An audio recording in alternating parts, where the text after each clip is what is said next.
Malvinas, 40 historias. Un programa de radio.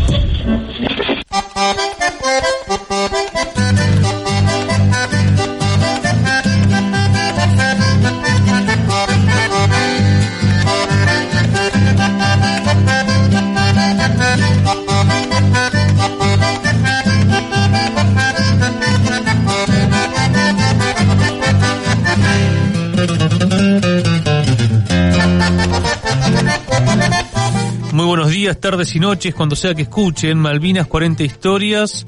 Ya estamos en los últimos programas, hemos arrancado el 8 de marzo.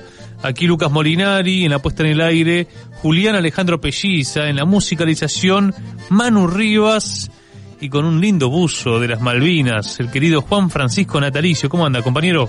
¿Qué tal, Lucas? Muy contento de estar nuevamente aquí en un nuevo episodio de Malvinas 40 historias, y como siempre recomendar que estamos no solo por el Foro Argentino de Radios Comunitarias, por Farco, sino también pueden encontrar todo el trabajo que venimos realizando, las entrevistas en Spotify, Malvinas 40 historias.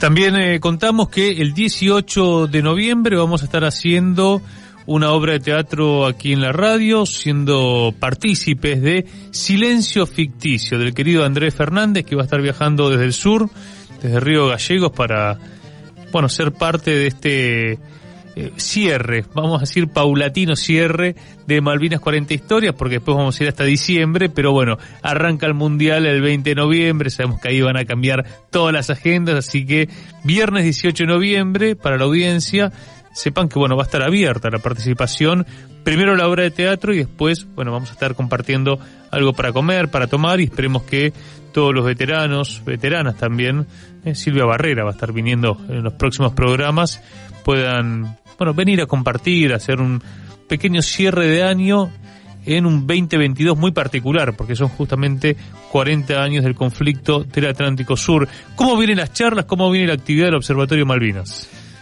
Bueno, muy movido, la verdad que es como que todavía no termina el año, ¿no? Estamos todos esperando que sea 20 de noviembre, que creo que ahí obligatoriamente va a terminar el año. Quiero decirte que estamos a 1 de noviembre, Natalicio. Sí, bueno, pero empieza el Mundial y va a empezar otro mini año dentro de este 2022, pero con muchas actividades, inclusive en estos días nos estamos yendo a Bariloche, que allí el Observatorio Malvinas de la legislatura, justamente de Río Negro, va a realizar un congreso. Es un congreso además que apunta a lo educativo. Allí está Rubén Pablos, Ricardo Flores, sí. Jorge Torres. Con Rubén hemos entrevistado aquí en Malvinas 40 historias. Así que estos días, inclusive hasta, bueno, hoy vengo todos los días laburando, digo, inclusive el domingo preparando lo que voy a estar allí presentando. Que es un trabajo que estamos realizando junto a Sofía, que va a ser un corto, un Sofía video. Basalo, Sofía Basalo, exactamente. Pero bueno, como todavía no tenemos el corto, lo estuve trabajando en audios, así que me viene llevando, quemando pestañas. Muy bien, bueno, la segunda vez que vas a ir a Río Negro, porque estuviste también en Viedma. Sí, así es, y también muy invitado por los combatientes, la verdad que un gran laburo el que realizan allí los compañeros veteranos de guerra de Malvinas, pero bueno, así que Lucas, mantendremos informado también de lo que pasa en este congreso. Así arranca Malvinas 40 historias. Desde la resistencia del Gaucho Rivero a los héroes del 82, la causa Malvinas en el corazón de nuestro pueblo. Y hablando del Observatorio Malvinas de la Universidad Nacional de Lanús, vamos a escuchar a un compañero de esa casa, Ernesto Dufour. Sí, así es, porque este es un trabajo que se viene realizando desde el observatorio, Damián Muñoz, ¿no? Quien durante todos varios programas nos mandó distintos fragmentos de lo que es el diario de Emilio Bernet y el de María Sáenz de Bernet a través de la voz de Jimena Bernet. Pero también Sofía Basalo, bueno, Ernesto Dufour, a quien vamos a escuchar, Federico Ortega, Dionela Guidi, por supuesto César Trejo. Uno de los trabajos que venimos realizando, Lucas, además de lo que es hacer público el diario de Emilio Bernet, es sobre un mapa de Malvinas. un mapa justamente de quien fue el gobernador en 1829. Dicho mapa, del gobernador estamos hablando de Luis Bernet, ¿no? Dicho mapa lo tenía Jimena Bernet, justamente, que se lo dio su abuela. Dijo, vos vas a saber qué hacer con este mapa. Tiempo después contaba ahí Jimena que tiempo después falleció su abuela, muy poco tiempo después de que le entregó el mapa. Y después de tenerlo mucho tiempo, ella lo donó justamente a Cancillería. Y ese mapa, Lucas, tiene algo que una vez nosotros lo habíamos conversado. Nombres nacionales, claro, eran los nombres que le había puesto Bernet. Uh-huh. Y recordemos que Bernet forma gobierno en Malvinas un 10 de junio de 1829, por eso el 10 de junio es el día de la reafirmación argentina de su soberanía en las islas. Exactamente, y hay lugares que tienen un nombre muy particular, no quiero adelantarlo, vamos a escuchar a Ernesto, sino después también profundizamos, por lo menos remarcamos alguno más, porque claro, cuando hoy agarramos el mapa de Malvinas, tiene nombres quizás británicos, ¿no? Y muchas veces pasa, vos Lucas, ustedes acá laburaron un hermoso mapa, y te ha pasado que alguno te dijo, che, viste que están todos en inglés. Ha sido un debate aquí de Radiográfica, y la respuesta mía ante algunos compañeros y compañeras era, bueno, vamos a tener reflejado en el Auditorio Soberanía, vamos a tener siempre ese mapa con los nombres ingleses para saber todos los días que tenemos que recuperarlas. Excelente, ahí como lo señalás esto, Lucas, pero también en nuestra batalla, digo, y esto es para algo que tenemos que empezar a agarrar, es bueno recuperar aquellos nombres. Sí. De 1829, que yo los desconocía, la verdad, hasta que me lo planteó tanto Jimena como Damián. Yo la verdad desconocía de este mapa. Sí, si te parece, para no dar tanta vuelta, lo escuchamos a Ernesto. También le aclaro al compañero Ernesto, nos había enviado un audio de 5 minutos, tomamos la parte que hace justamente referencia a los mapas, y el resto, también lo aclaro, lo vamos a pasar en Malvinas Causa Central, porque es 5 minutos y acá no tenemos tanto tiempo. Ernesto Dufour, geógrafo, integrante del Observatorio Malvinas de la Universidad de Lanús. Y de la misma forma la toponimia británica está lleno de lugares que los denominan Rincón o Galpón, como Rincón Grande, Cantera, Dos Lomas, Salvador, Puerto San Carlos, etc. Y claro, me gustaría, en relación a esto, contarles, no les puedo mostrar porque estamos en un audio, pero un documento que da cuenta de esta presencia y esta cultura viva criolla en las islas, que invistió a las islas digamos que se apropió vitalmente de las islas. Es el mapa diseñado por Luis Bernet, gobernador y comandante político-militar de las islas, en 1829 de la isla Soledad. Allí se incluyen toponimios que dan cuenta que las islas no eran un lejano asentamiento en el último rincón del mundo conocido, sino que formaban parte de la vida política, cultural e institucional del resto del continente. Este mapa fue conocido recién en el año 2012, lo recibió Jimena Bernet, quien es descendiente directa de Luis Bernet, a través de su abuela, que se lo regaló, y Jimena a su vez lo donó a la Cancillería Argentina. Y en este mapa aparecen lugares muy interesantes, como por ejemplo, lo que hoy conocemos por Darwin, en el mapa diseñado por Bernet figura con el nombre de Rosas, en referencia al gobernador don Juan Manuel de Rosas.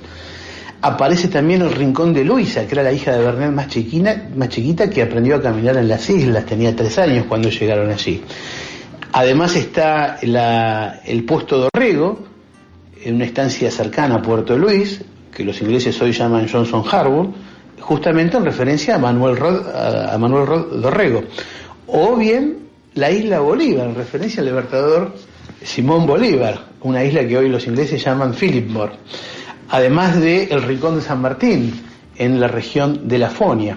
Bueno, este documento, de carácter cartográfico, es una muestra viva de la presencia argentina en las islas previo a la invasión, no como mero factoría comercial, no como mero asentamiento de exploradores, sino como una comunidad absolutamente integrada a la patria en formación de esos años. Muchas gracias. Gracias, el querido Ernesto Dufour, un gran compañero. Bueno, a ver, este mapa la verdad que es muy interesante de poder difundirlo.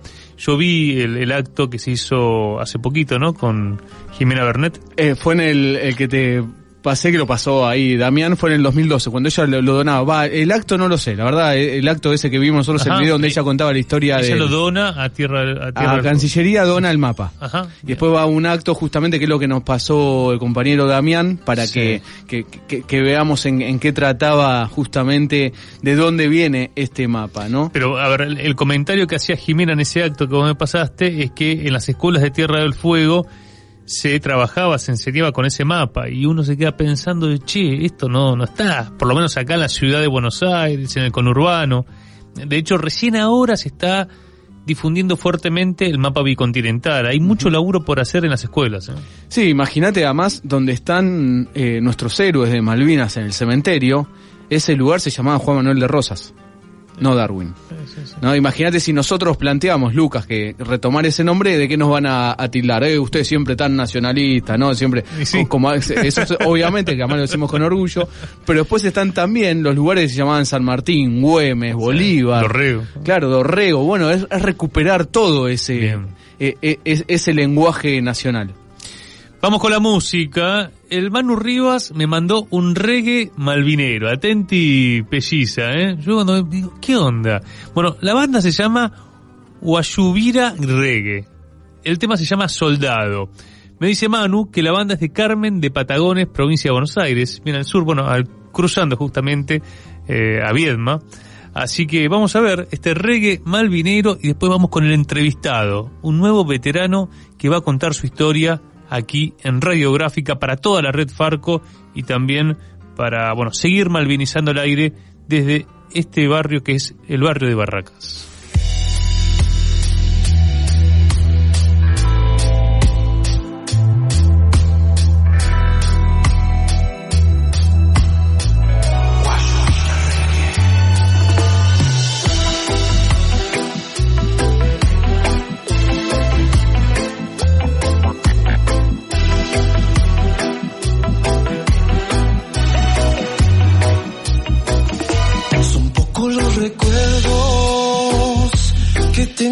Aquel momento yo era chico pero siento el dolor de aquellos muertos. Miro la vía y parece pasar el tren con los soldados que iban a pelear. No entiendo por qué sucedió y tal vez nunca lo entienda. Soportar tanto dolor para que hoy nadie te atienda. Tu alma descansa en paz allá en Malvinas, porque vos solo sabés que siempre serán argentinas. Soldado de papel, te vi desvanecer una noche de abril. Te mandaron a sufrir, no, soldado de papel, te vi desvanecer una noche de abril, te tuviste que rendir, no.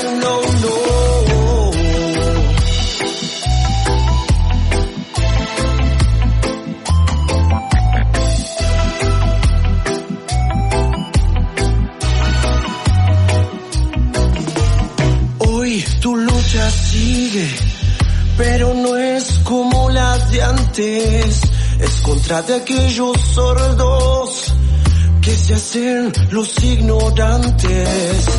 Tus pasos lentos son porque ya estás cansado de que esta sociedad le dé la espalda a tu pasado.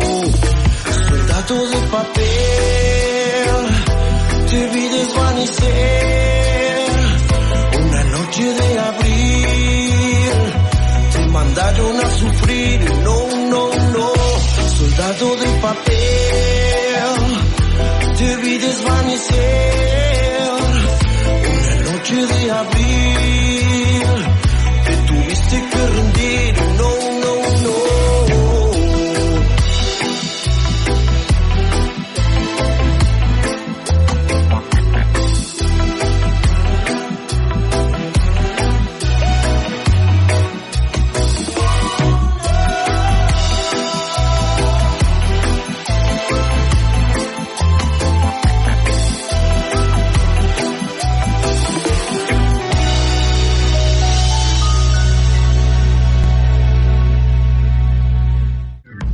Malvinas, una identidad colectiva.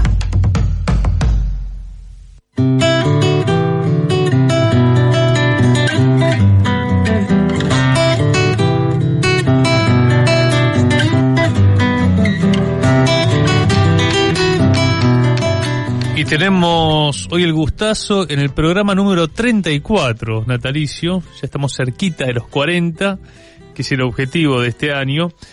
Saludamos a Francisco Celaya, ex conscripto de Infantería de Marina del Batallón Antiaéreo. ¿Qué tal, Francisco? Gracias por estar. Bueno, gracias a ustedes, compañeros, por permitirme participar de este programa y de estar junto a la comunidad que lo escucha. Querías hacer un apunte sobre lo que charlábamos en el primer tramo, la toponimia. Sí, porque de pronto estábamos escuchando el audio de Dufour y bueno, sobre estos aspectos hay una cuestión. Uno, cuando lee un poquito hacia atrás las cuestiones de Malvinas, que hay bastante, junto con el peronismo son los dos temas que desbordan las librerías muchas veces, ¿no?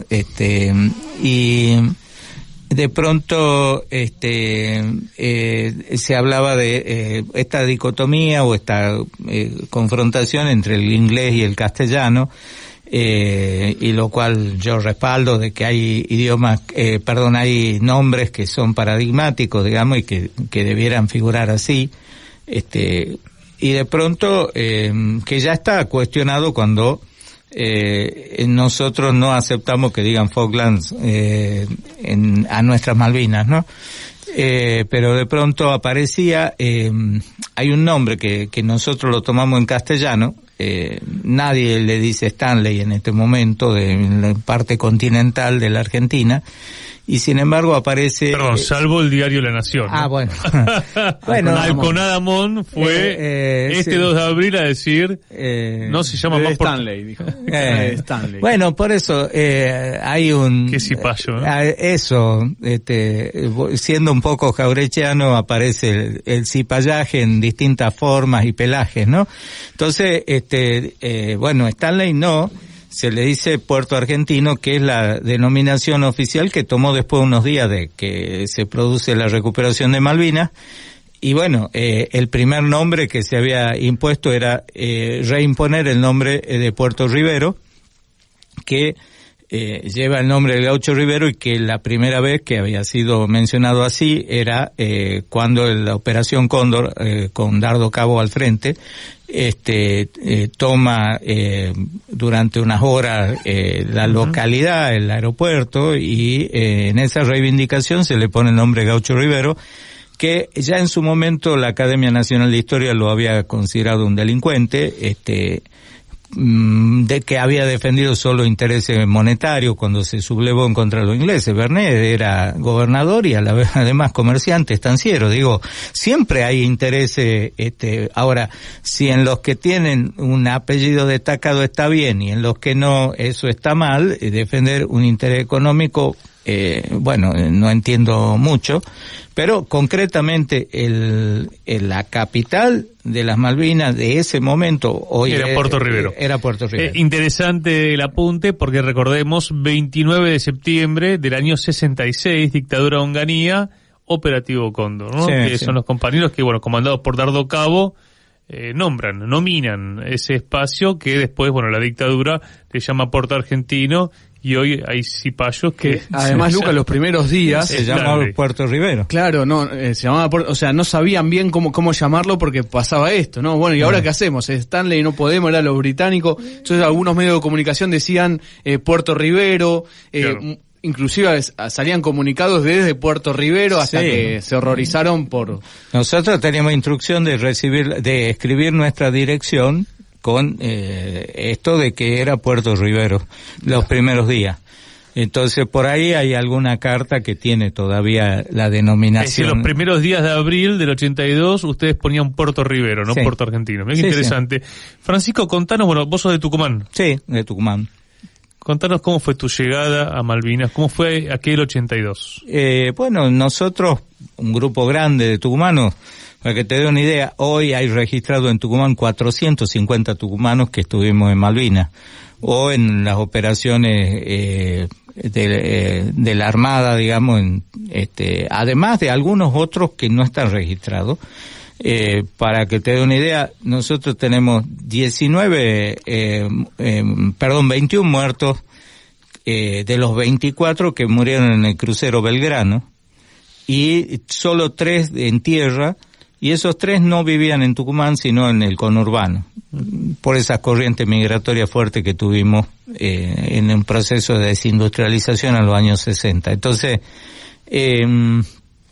nosotros nos tocó hacer la colimba con esta cuestión de estar bastante lejos del mar, también Mediterráneo, a pesar de que no se nos denomine así. Y bueno, yo tenía un año de prórroga, yo soy clase 62, me tocó hacer con la 63, y ahí en la Armada se iban alternando. Un año tocaba marinería, otro año infantería. Nosotros nos tocó infantería, nuestro derrotero por tierra de viajar hasta cerca de La Plata, Pereira y Ola, hacer la instrucción básica ahí, 2 meses. Luego trasladarnos a Puerto Belgrano, donde teníamos la base del antiaéreo. ¿Cuándo arrancaste la conscripción? 31 de enero del 82. Uh-huh. Y yo digo que ahí hay un tema, porque la Armada tenía un sistema que en las unidades se relevaban por tercio. Entonces nosotros, si bien éramos nuevos, éramos 1/3 nada más de todo lo milico, de los colimbas, digo, porque por ahí la terminología se confunde, nosotros decíamos milico al colimba. Entonces, todos éramos, había 2/3 con antigüedad. Y con la instrucción que nosotros teníamos, que estaba centrada en estructurarte, en disciplinarte, dentro de la estructura militar, no te digo que alcanzaba para ser Rambo, pero alcanzaba para que acatar las órdenes. No hubo, y como en la mayoría, ¿viste? Hay algunos que te la cuentan, la historia y la histeria en torno a esto. Acá hubo una sola mención, una madrugada nos dijeron se ha recuperado Malvinas, y todo el mundo no dudó ni dejó de pensar que íbamos a Malvinas, todo el mundo detrás de eso. Pero los formaron, ¿cómo fue que les dieron la noticia? Sí, nosotros la noche antes ya había un clima de nerviosismo. Desde la base nuestra, una semana antes, había salido un barco, o varios barcos, vaya uno a saber, con tropas, no sabíamos a dónde, había un rumor que podía ser contra Chile. ¿Todo esto sucedió vos estando en La Plata? No, ya en Puerto Belgrano. Nosotros llegamos el día que salió la flota hacia Malvinas, la que produce el desembarco. El 28 de marzo. Nosotros llegamos ese día desde La Plata, en tren. Y bueno, en la noche antes hubo bastante nerviosismo, así un oficial, comandante de guardia, nos pegó un baile de aquello y nos dijo, bueno, en 1 hora el país va a estar en guerra, y no es con ustedes que nos vamos a contar. Veríamos si con él pudimos contar, ¿no? Pero el hecho objetivo que algo se preparaba, y a la madrugada cuando nos levantaron un poquito más temprano que de costumbre, con música militar y todo lo demás, sabíamos que íbamos, y se hizo la formación habitual de la primera hora de la mañana, y ahí se nos dijo que, bueno, que se había producido la recuperación. Y Pancho, ahí propusieron, si alguno no quería ir, que se corra, se dé un paso al frente, nada. O sea, van y van.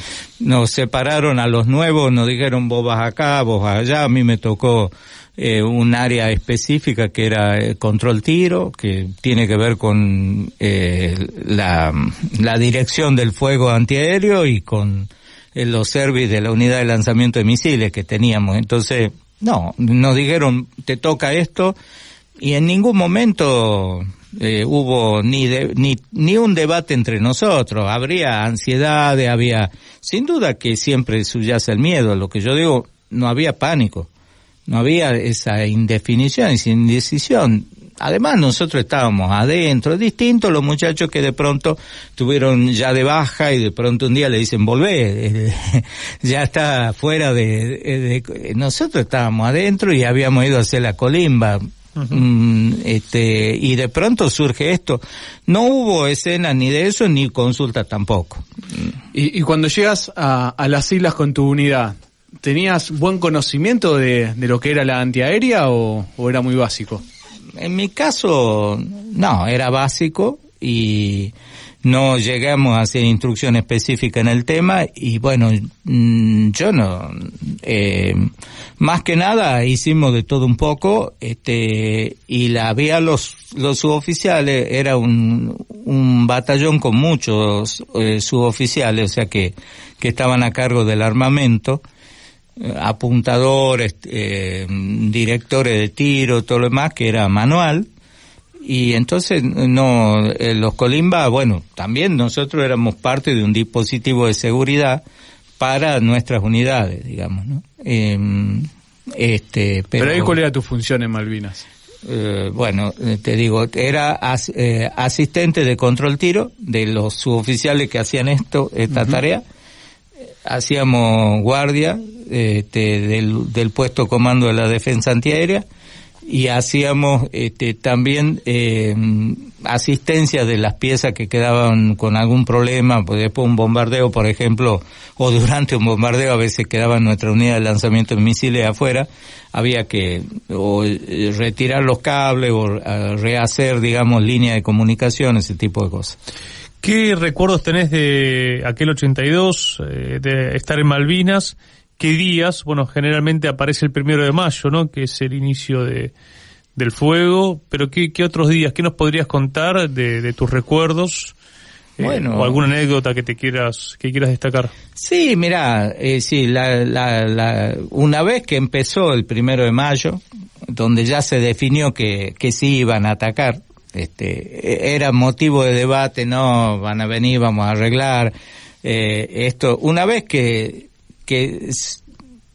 es como cuando vos terminás de elaborar un duelo, te convences, y no lo digo tanto por nosotros, sino tal vez por algún oficial, algún suboficial que por ahí tenía dudas. Nosotros lo que veíamos que cada vez se venía más cerca y el 1 de mayo se concreta, es el shock inicial donde durante varias horas estamos en alerta, donde se producen los bombardeos, donde hay pérdida en el antiaéreo, hay pérdida de otros suboficiales, también un avión argentino derribado por nosotros, por toda la defensa de Puerto Argentino. Uh-huh. Y bueno, desde ahí una alerta permanente. Nosotros a veces nos tocaba las guardias en medio de los ataques, pero nuestros hermanos cocineros, lo poco que había para cocinar o lo mucho que hubiese, ellos bajo el fuego y lo mismo estaban, cumplían sus tareas. Son cosas que a veces no se habla, ¿no? Yo quiero hablar siempre del heroísmo ese cotidiano de salir de tu pozo, de ir a tu puesto de guardia, del que se sacrifica por otros compañeros estando ahí en el fuego, donde ya hay momentos en el que vos decís, ¿y estos tipos cómo siguen? Y bueno, siguen, ¿no? El cumplimiento del deber que va más allá de quienes decidieron la guerra. Sí, correcto. Esto es de la vida cotidiana, de lo que uno se puede sentir orgulloso. Uh-huh. Porque yo siento orgullo de haber estado del lado correcto de la trinchera, o sea, contra los enemigos históricos de mi país. Y siento el orgullo de haber cumplido con lo que se me ha pedido. Soy parte de una de las tantas unidades que ha sido condecorada con la distinción honor al valor en combate por que al antiaéreo se le asigna la defensa de la artillería, del grupo de artillería 3 de Balsa, se le asigna la defensa del único radar 3D que había en la isla, y es parte de todo el sistema de defensa del aeropuerto, junto al ejército, la Fuerza Aérea. Y en todo caso se cumplió, tuvimos nuestros muertos, 2 muertos, tuvimos nuestras bajas, digamos, como heridos, y tuvimos muchos actos de heroísmo y muchos actos, o tal vez no sé si muchos, pero algunos actos miserables, que bueno, ya hoy los que lo protagonizaron están muertos y no me parece, cuando alguien no puede defenderse, pero hay de todo. Pero déjame preguntarte si se trata de oficiales. Un suboficial, dos suboficiales que estuvieron involucrados en situaciones que nunca quedaron claras, entonces que terminó con algún compañero nuestro muerto y con otro herido. Entonces, no es que toda la vida en Malvinas fue color rosa. Lo que yo descarto, no acuerdo es con esto de no hubo un plan sistemático de tortura, de vejaciones, a nadie nos llevaron por nuestra condición de raza, de género, de ideología. Fuimos como tantos argentinos. Y esto que estás planteando es un debate que hay de si hay que considerar, por ejemplo, el estaqueo de soldados como un delito de lesa humanidad o no. Que es parte de un debate que hay, incluso... Sí, sin duda. Y hay compañeros veteranos de guerra que lo sustentan y yo no estoy de acuerdo porque tampoco pusimos vehemencia en investigar cuando Vance Brantley denuncia en los 90 que había habido fusilamiento de argentinos por parte de tropas inglesas que remataron, ejecutaron en el piso a gente. A los mismos diarios que le dan espacio a estos planteos, también en ese momento le encontraban la razón porque decían, bueno, en guerra no puede dejar herido a la espalda. Entonces, acá o vamos... Bueno, eso lo hemos trabajado con Juan, que hay crímenes de guerra que no han sido, bueno, el más grosero es el del crucero ahora General Belgrano. Sí, totalmente. A ver. Y que se ha investigado más allá que los británicos, oficiales como Balsa lo nieguen, ¿no? Claro, porque hay una discusión si es un crimen de guerra o es un acto de guerra donde hay caídos en combate. Entonces, también hay que ver la posición de la familia, de los que estando en el crucero han sobrevivido, pero, ojo, yo no estoy en contra que se investiguen, pero bueno, no lo considero un acto de lesa humanidad, a eso voy yo. Bien. Creo que hay cuestiones que no pueden ser abordadas desde ahí, porque nosotros, porque hay situaciones, y yo que defiendan el Código de Justicia Militar otros, yo no lo voy a hacer, pero hay cosas que el estaqueo se procedió en el marco de un código de justicia que a mí no me parece ético ni moral en ese sentido, pero bueno, que defiendan las posiciones y que se siga hasta que se sepa la verdad. Pero para saber la verdad necesitamos que los ingleses también permitan que se sepa la verdad.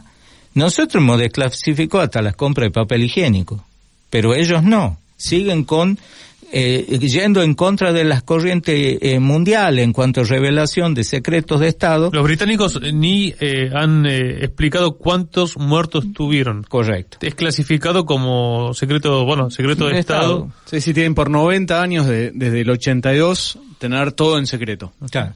Entonces, por eso digo, yo no solo quisiera que se juzgue si corresponde a los que han transgredido las barreras, porque aquí hubo ni siquiera un problema de la tortura, sino la impericia, una serie de cosas que hubo que también se debiera juzgar en su justo nivel, pero insisto, tiene que haber una apertura total por parte de los ingleses, que no haya una permanencia, digamos, del secreto de Estado. Claro, es donde está también la contradicción principal, cuando el proceso de memoria, verdad y justicia puso el eje sobre los militares.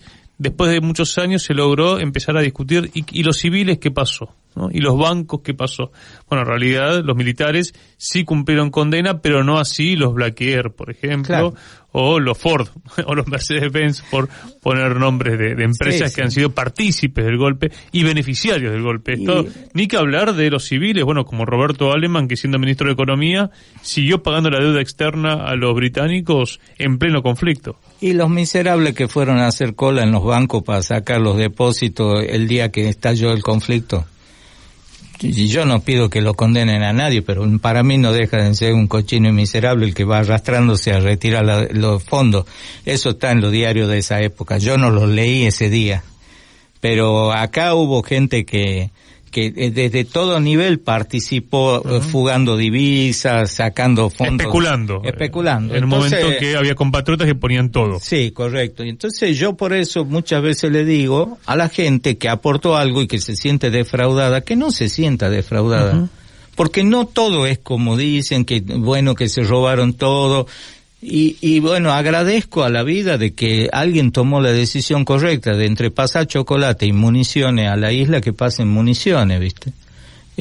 A veces no, el problema original era que no habíamos previsto entrar en un conflicto de esta escala. Entonces, desde ahí, bueno, ya lo demás viene por naturaleza, sí. Ahí sí te menciona algo clave y quiero resaltarlo, Lucas, porque decías que no, por supuesto, no estaba previsto que iba a haber conflicto. Inclusive el plan magistral, entre comillas, ¿no?, de los inútiles que gobernaban era recuperamos Malvinas y después se resuelve diplomáticamente. Sí. Ahora, el 1 de mayo, tu unidad es el bautismo de fuego, sí, de tu unidad, como también de la Fuerza Aérea y del Ejército, la antiaérea. Sí. Fue el bautismo de fuego, la primera vez y hasta ahora única que entró en combate la antiaérea en Argentina. Sí. Que de ese 1 de mayo y de ese día histórico en el que fuiste parte, ¿qué resaltás? Dos cosas. Una, que no sé si no hubo alguna acción antiaérea en Plaza de Mayo en el 55, ¿no? Digo, no es chicaneando, sino que tengo mis dudas. Creo que hubo alguna acción, pero por eso digo, porque son acciones en el marco civil, en una escala desproporcionada. Nosotros enfrentábamos a la RAF con los aviones que tenían y también a los de la Royal Navy con los otros avioncitos que tenían. Entonces, ahora yo la verdad que siento con el tiempo, hace unos días he cumplido 60 años, entonces no puedo tener la misma visión después de 40 años que tenía ese día. Me voy olvidando de cosas y me voy enterando de otras, pero sí, una conmoción muy fuerte, ¿viste? Porque si hay gente que se estremece una Navidad o un Año Nuevo cuando hay fuegos artificiales, vos te imaginas, esto es una cosa totalmente que para el que no estás preparado. Nosotros no habíamos participado de maniobra de tiro, digamos, solo unos cuantos tiros de antiaéreo, me refiero, cañones de 40 y 30 milímetros. Pero bueno, fuimos adelante, no, siempre había algún momento de angustia, algún momento de dolor por lo que pasaba, pero fuimos para adelante, ¿no? Yo te digo que para mí, ahí, el momento más, no encuentro la palabra, pero te diría que conmocionante después que cesa el combate es cuando se produce el izamiento de la bandera argentina y izan el arriamiento de la bandera argentina y el izamiento de la inglesa, que estábamos a unos 50 metros. El 14 de junio. Yo te digo que para mí eso y salir desfilando en el desfile de la derrota ante inglés y ante la población civil que nos escupía, que mostraba la foto de la, por suerte recientemente fallecida, reina de Inglaterra, y todo para los adoradores de esa fetichería. Digo, bueno, ahí en Malvinas había unos cuantos como ellos. Entonces, siento que ese ha sido el momento que sentí la patada en el pecho. Claro. Sentí lo que es llorar en serio. Los escupían y mostraban la imagen de la reina. Claro, sí. Festejaban, yo digo, el desfile de la derrota, no sé cómo se calificará esto en los términos que corresponden, pero bueno, fue el momento en el que salimos prisioneros hacia al mismo aeropuerto. Francisco, ¿y cómo fue la vuelta al continente? Nosotros, viste como que hay distintos momentos, fue oculta igual que todo. Nada más que nosotros no volvimos a Buenos Aires, ni tampoco a Trelew, donde el cariño, el pueblo estaba ahí, a Puerto Madryn estaban presentes, sino... Claro, el día que Puerto Madryn se quedó sin pan, ¿no? Sí, correcto. Que a partir de eso, bueno, empezaron a llevarlo más de noche para que no... Sí. Porque había una situación de asamblea permanente, claro. Siempre contamos con Juan. Sí. Desde el 30 de marzo se va a acabar la dictadura y Malvinas también generó esta cuestión de ocupar el espacio público, ¿no? Sí, y nosotros volvimos por Ushuaia. En el Almirante Irizar, el último viaje, ya quedó un grupo de rehén allá en la isla. Nosotros volvimos en el último viaje. El domingo 20 de junio salimos de allá. Llegamos el martes 22 a Ushuaia. Bueno, ahí hicimos el recorrido de la base en ese momento. No sé bien, ahora estuve de vuelta y hay cambio de la base aérea. Y bueno, sí dimos una vuelta, pero todo oculto, de ahí en un puente aéreo a Río Grande. Éramos tranquilos, 3.000, no sé, veníamos en la bodega del Irizar, y de ahí al otro día volvimos desde Río Grande a Puerto Belgrano. Uh-huh. Y bueno, a cambiarnos de verde, a hacer los interrogatorios que te hacían sobre la actuación en la guerra. Sí, la firma de no decir nada. Sí, correcto. ¿Y cómo fue después? ¿Fuiste a Tucumán vos? Sí, volvimos centenares, porque éramos muchos de Santiago y Tucumán. Entonces, en el tren, en la Estrella del Norte, que salía de Retiro todos los días a las 16, o sea, tuvimos que venir, 18, perdón, tuvimos que venir desde Puerto Belgrano en tren, desde Bahía Blanca, y bueno, ahí, y volver a la casa. En esa época no había ni teléfono fijo en las casas, ¿viste? Pues no era muy común. Pero se volvieron todos juntos, decías, de Santiago a Tucumán en el mismo tren. Sí, con una algarabía de aquella, ¿viste? Compartiendo algunos saberes contenidos en algunos vidrios, ¿viste? Con alguna guitarra. El ser humano a veces se alegra por vivir. Entonces estábamos ahí, y aparte porque sentíamos que habíamos cumplido. Después tuvimos licencia y volvimos a la base y seguimos haciendo la colimba. Pancho, pero regreso ahí a tu casa, cuando volviste al barrio. Me habían estado esperando toda la semana, y el día que ya no me esperaban, porque decían, bueno, irá a venir algún día. Pero sabían que estabas. Sí, estaban en duda, viste, al principio estuvimos sin noticias, nosotros no podíamos comunicar nada, no se podía, no había medios. Entonces, imagínate, el único momento que yo conseguí un teléfono público, llamo al vecino, porque no podía llamar a mi casa, no teníamos teléfono, y el vecino era un abogado, un gran amigo que ya murió, y de pronto la secretaria de él me atiende y bueno, dice, ¿quién sos vos? No, ni sabía, y me colgó. Entonces tampoco sabían muy bien si estábamos. Después se fue averiguando, ya sabían de que no estábamos en la lista de hospitalizados, que no figuramos en las primeras listas de fallecidos. Bueno, se deducía, y después llegó un aviso a través de una familia de Tucumán que estaba ahí en Puerto Belgrano. Bueno, pero ellos en ese momento estuvieron toda la semana los vecinos, todo instalado en mi casa con las tortas, la comida y todo lo demás, viste, que no nos íbamos a encontrar solo para hablar. Entonces, bueno, llegamos ahí, y después, bueno, fue un reencuentro con la familia, se corrió la noticia, pero además era la noticia en Tucumán porque llegábamos montones. Ese fue el reencuentro. ¿Y los primeros años cómo fueron? De aquellos 80, nos contabas en la previa que, bueno, fuiste uno de los que fundó los centros de veteranos allí en Tucumán. ¿Vos ya venías de una historia militante en tu casa? Mira, sí, de mi viejo sí, porque él era dirigente sindical de la fraternidad, del gremio de los conductores del ferrocarril, pero yo había había ingresado el 1 de abril del 76 al secundario y salí en diciembre del 81. Entonces, mucha vida democrática no tuve, pero sí a través de mi viejo viví muchas cosas, ¿no? Y bueno, cuando ya nos dan la baja, a nosotros nos dan la baja en marzo del 83. Seguimos haciendo la colimba en forma normal, no le debemos ni un día a la Armada, no hubo ninguna consideración en ese sentido. Supongo que habrá sido para que no haya tanta gente en las calles, vista la experiencia que había en el ejército con nuestros compañeros que habían empezado a manifestar cosas.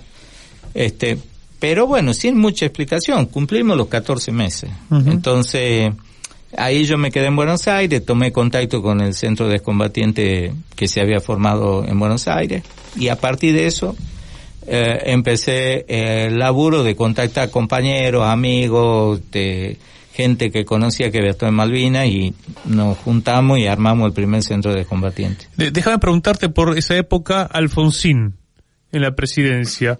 ¿Cuál es tu recuerdo del Estado, no? ¿Los reconoció, no? ¿Pasaba también en las provincias que quizá había más reconocimiento que a nivel nacional? ¿Los municipios? ¿Qué recuerdo tenés? O sea, a ver, para mí Alfonsín no es mi enemigo, ¿no? Ni nada que se le parezca. Creo que cumplió una parte de la tarea en democracia. Ahora, con el tema Malvinas, no aportó nada. Tal vez ustedes lo sepan mejor que yo, pero yo lo digo al aire. Durante el alfonsinismo no tuvimos ningún tipo de contención ni de reconocimiento, que tal vez habría sido la primera contención. ¿Se pecó en esa época de incluirlos a ustedes en la dictadura? Sí, porque en realidad éramos parte de la causa Malvina, y esto que les enseñó Ruquier, que les enseñaron sus maestros a los que ejercían en ese momento el poder político en la Argentina, bueno, era no alienten el famoso tema de los cara pintadas, qué sé yo, cuando... Recordemos Ruquier, el francés, que dijo: si no se desmalviniza, no va a haber democracia. Claro, correcto. Bueno, la democracia que hubo fue sin incluirnos a nosotros, y a consecuencia de esa no inclusión hubo muchos compañeros nuestros que murieron, no solo pegándose un tiro. Nosotros en el antiaéreo, el primer muerto que tenemos en Tucumán, de todos los veteranos de guerra, era un compañero nuestro, entonces que no sobrevivió al primer año después de su salida.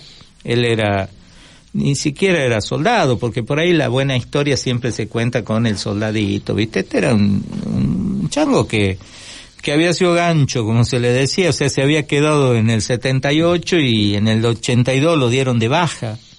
Y bueno, quedó bastante, o sería porque estaba mal, no sé, pero nadie lo contuvo, y bueno, se terminó matando. Entonces, todas estas cosas pasaron en ese periodo, porque la primera pensión de veterano de guerra, que después peleamos mucho para que se reconozca, ahí con César Trejo del Observatorio de la Universidad de Lanús, del Observatorio Malvinas, estuvimos juntos en ese momento. Una cosa, realmente durante el menemismo, yo era ferroviario, me quedé sin laburo, qué sé yo, o sea que, pero por el tema Malvinas, ahí se avanzó, en la primera pensión, que peleamos después porque fuese algo más que esos 2 pesos miserables. ¿Es decir que sos un despedido del ramal que para, ramal que cierra? Sí. Yo tuve la paradoja histórica de ser un despedido del ferrocarril, estuve casi 11 años, y después entré a trabajar al INTA, y con las nuevas leyes laborales, los famosos contratos basura o trash. Yo era de los contratos de locación de obra, como ahora sigue habiendo mucha gente todavía. Sí, precario. Entonces 14 años fui en el INTA precarizado así. ¿Hasta bueno, Macri? Un poquito antes de Macri,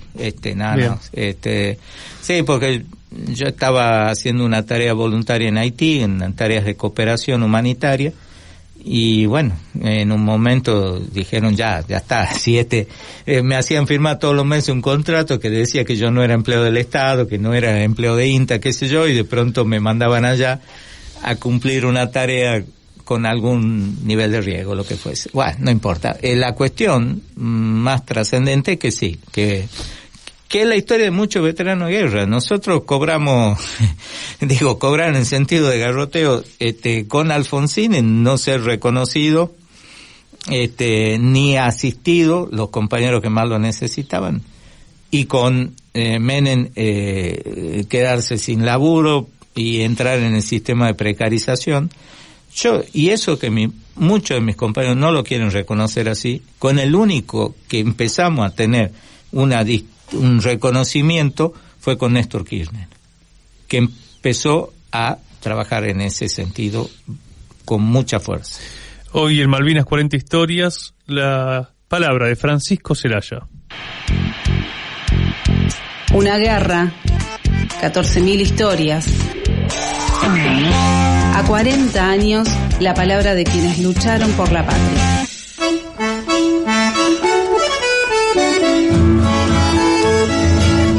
Un espectáculo, da para varias entrevistas, Juancito. Así es, y además también agradecerle porque verás que vino con la valija, de acá se va a Tucumán. De la misma forma que Raúl Acosta vino directamente desde el Aeroparque aquí a Radiográfica, Pancho de aquí se va nuevamente a su provincia. Julián Pelliza en la puesta en el aire, Manu Rivas en musicalización, recién se hablaba Juan Natalicio, acá Lucas Molinari, y te dejamos el cierre, y gracias por estar, gracias por contarnos tu historia. Francisco, ¿qué te quedó en el tintero? Bueno, cerraste hablando de Néstor Kirchner, fue hace poquito el aniversario de su fallecimiento, ¿no? Claro, por eso hay mucha gente que entre los veteranos, entre mis compañeros, detestan, siempre militan contra la política, contra el peronismo, contra esto, contra aquello, y no saben reconocer históricamente cuándo estuvimos bien y cuándo estuvimos mal. Además de que no es solo el tema del reconocimiento al veterano de guerra, sino en la cuestión Malvinas, cuando se reintrodujo en una forma seria a nivel de gobierno. No, esa payasada. Nosotros, Itela, nos mandaba cartas todas las veces que él le mandaba a Malvinas y nos contaba cosas y todo más, pero mandaba ositos, no, yo no pido misiles, pido que haya política seria, y creo que empezó a haber ahí. Pero bueno, mi mensaje en realidad, o mi cierre, es decir, agradecerle a ustedes porque tienen vigente la cuestión Malvinas, desde una estructura de una organización popular, como puede ser una fábrica recuperada, como puede ser una radio que está inserta en ese esquema. Y bueno, eso para mí permite que lleguemos con un mensaje en forma nítida, sin intermediarios. No digo por el comunicador, sino porque en otros lados los medios desde el año 83, que yo lo vivo, yo he trabajado en medios y sé un poco estas cosas, como a veces nos llevaban para vender dolor, ¿no? O sea que, no, ustedes si no hablan de cuántos muertos han visto, si han sangrado, listo, no nos interesa. Eso no pasó hasta con el canal oficial referido a las provincias en Tucumán. Pero sí, los gobiernos provinciales tuvieron un poco de más participación en esta historia de reivindicación. Yo creo que le falta mucho. Las provincias del norte tenemos muchísimos muertos, heridos, veteranos de guerra, y sin embargo, te doy un solo ejemplo para que no se haga largo. En Tucumán el principal monumento a los caídos en Malvinas es una estatua recuperada de un soldado que Bussi había entronizado como símbolo de la operación Independencia que hubo en Tucumán, la represión y todo lo demás. Cuando ya fue políticamente incorrecto tenerle esa estatua puesta en un lugar, la sacaron, la pintaron y la convirtieron en el soldado de Malvinas. Me parece que eso es un poco también las deudas que hay, ¿no?